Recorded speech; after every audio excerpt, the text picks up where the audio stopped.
3 minutes, please be brief. 3 minutes. Thank you, sir. So the last 6 months have been very eventful as far as India's foreign policy is concerned. The Honorable Prime Minister's visit to Washington for the Nuclear Security Summit, visit to Brazil for the BRICS Summit and the ISBA Summit, the visit of Prime Minister to Kingdom of Saudi Arabia and the subsequent Riyadh Declaration of 1st March 2010, joint statement of Ministers of IBSA, sir, on the status of Middle East, joint declaration between India and Russia to further strengthening their ties, and then the BIMSTEC Convention on combating international terrorism, drugs, which the Honorable External Affairs Minister went to Myanmar in December 17. Sir, as there is paucity of time, I'll just limit myself to 3 points, sir. The first point is on passports. In this year's budget, there is a 4% decrease in the passport budget. Sir, in our state, the Hyderabad Regional Passport Office has this distinction of issuing the largest number of passports in India. Last year they issued 3 lakh passports, and this year that it might go beyond 4 lakh. The problem in Hyderabad Regional Passport Office is there is a huge shortage of staff, and that is why people are worried we are getting a bad name over there. And added to this thing, sir, is that countries like Kingdom of Saudi Arabia, US, New Zealand, Australia and Kuwait are insisting on police clearance certificate, which they have made mandatory. And that too they are saying that it should be country specific. Now this has added more burden on the passport office. I can say with full responsibility, sir, that in Hyderabad, in Lucknow and in Bangalore, people are queuing up to get these tokens for police clearance certificate from 3 o'clock in the morning. I would like to know what is the Honorable Minister doing. Now this has been going on from last nearly 2.5 months.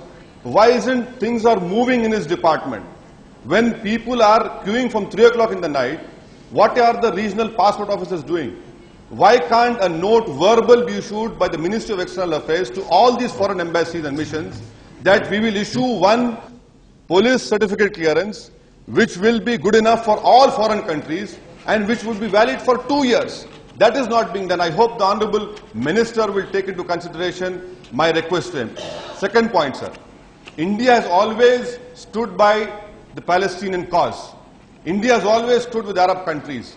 But what we see now, sir, is that when it comes to Israeli aggression, the barbarism of Zionism, India has always used soft words. Why has there been a sudden shift in our policy towards Palestinian people? This government is a different government than what P.V. Narasimha Rao stood for. That process was started there. And what we use that, Israel is building settlements in Jerusalem. Israel is doing suppression and violence in Gaza. And what the language is used by external affairs is, we urge Israel. Why don't we condemn Israel? Why don't we condemn the Zionist aggression? This is what we want to hear. And we have stood by them. Another point on this issue, sir. Why has India raised the relationship with Israel to strategic and secret level? Take the example, sir. In 2006, we purchased UAVs. From 2006 till now, I say with all the responsibility, the UAVs are lying in cold storage. Why? Because the Israelis have not given us the cameras. No open bidding is done for Israeli defense project. Why is this corruption allowed? And third point, sir, the visit of the Prime Minister to Kingdom of Saudi Arabia has been heralded as a new chapter in India-Saudi relation. The BJP people talk about what has been the change.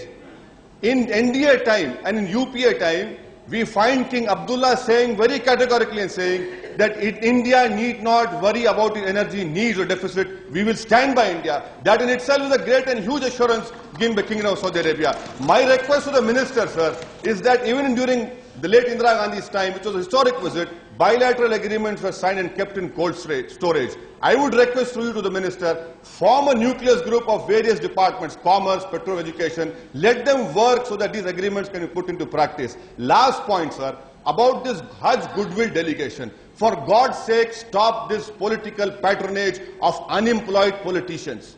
You stop this thing. 6 crores, 7 crores is a criminal waste, sir, that can be given to poor Muslim girls. Stop this thing. It is of no use at all. We have an Indian ambassador. We have a consul general. They can represent India.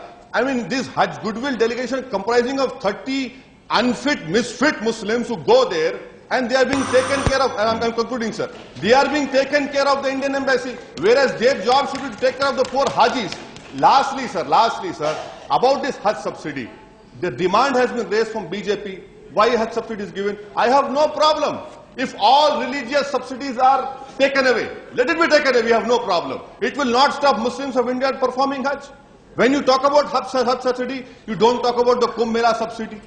What sort of discrimination is this? And this Hajj subsidy, pardon, sir? Sir, I also pay income tax as an Indian. Don't I pay income tax? I'm not exempted, Mr. Joshi. I pay tax also, you also pay tax. And what I'm saying is that, let us finish this subsidy. Why should we have subsidy? I have no problem at all. I have no problem at all. Sir, building selection okay, for sir, Hajj. please. I am concluding, Next, sir. sir, I'm concluding. Sir, last word. Time is over. Just last word. Sir, it is not even 2 minutes. No, I have the 5 minutes you are taken. No, sir, please, I'm concluding, sir. Let me just conclude. I mean, I know you have short a positive of time. Rebuilding of Afghanistan, the outcome budget of the external affairs, 442 crores were given.